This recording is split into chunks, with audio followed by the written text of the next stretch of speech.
Good morning, and welcome to Holy Week in Real Time presented by Redemption Hill Church. Today is Thursday of Holy Week, and you can read about today's events in Matthew chapter 26, Mark 14, Luke 22, and John chapters 13 through 18. In these chapters, we read that Jesus sends Peter and John to make preparations for him and the 12 disciples to eat the Passover meal together. He knows it will be their last meal that they share together, and he intends to make the most of their time.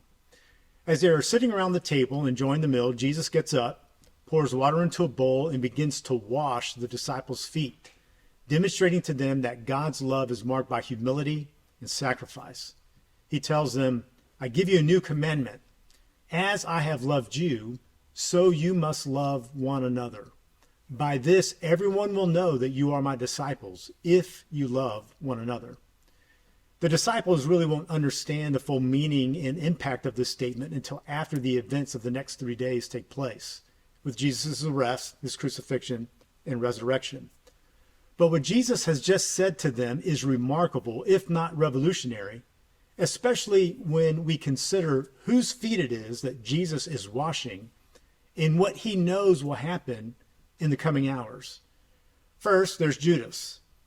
Jesus sends shockwaves around the table when he announces that one of the disciples will betray him.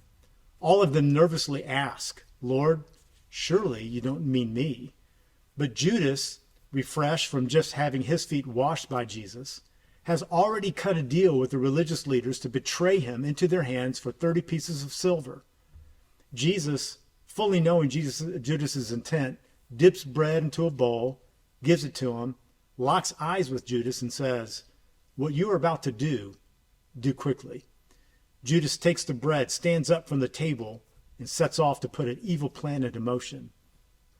Then there's Peter, who after Jesus predicts that all of the disciples will forsake him, Peter boldly and proudly declares that even if everyone else falls away, he will stand strong to the very end, saying to Jesus, "Even if I have to die with you, I would never disown you."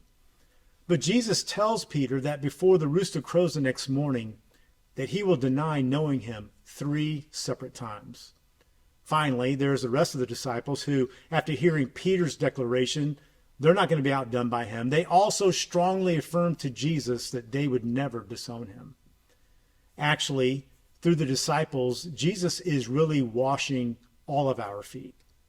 Like the disciples, we are all so self-assured, self-confident, and self-righteous, which really is the ultimate denial of Christ.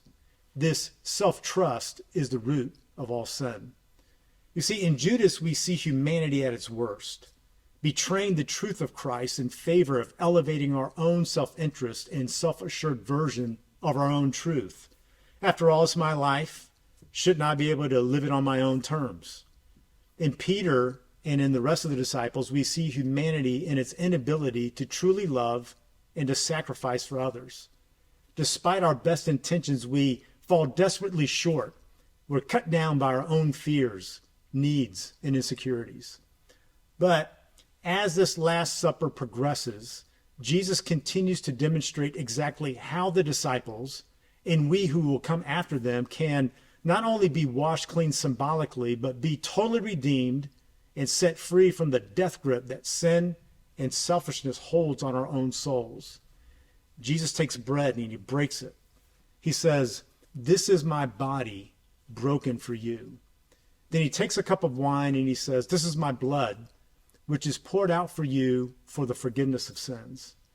Jesus, the one who has lived a sinless, holy life, is demonstrating that he will, in an act of ultimate love, humility, and sacrifice, step into our place.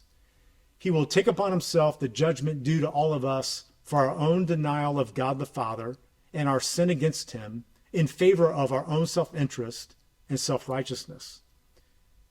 After the meal is complete, Jesus leads his disciples into the Garden of Gethsemane. There he will pray. His disciples will sleep. Judas will come with a mob and betray him with a kiss. Jesus will be arrested. The disciples will all flee, and Peter will deny him. And Jesus will be unjustly put on trial. As Friday dawns, he will be sentenced to suffer an ugly death on a cross. the innocent will be declared guilty so that those of us who are guilty can be declared innocent.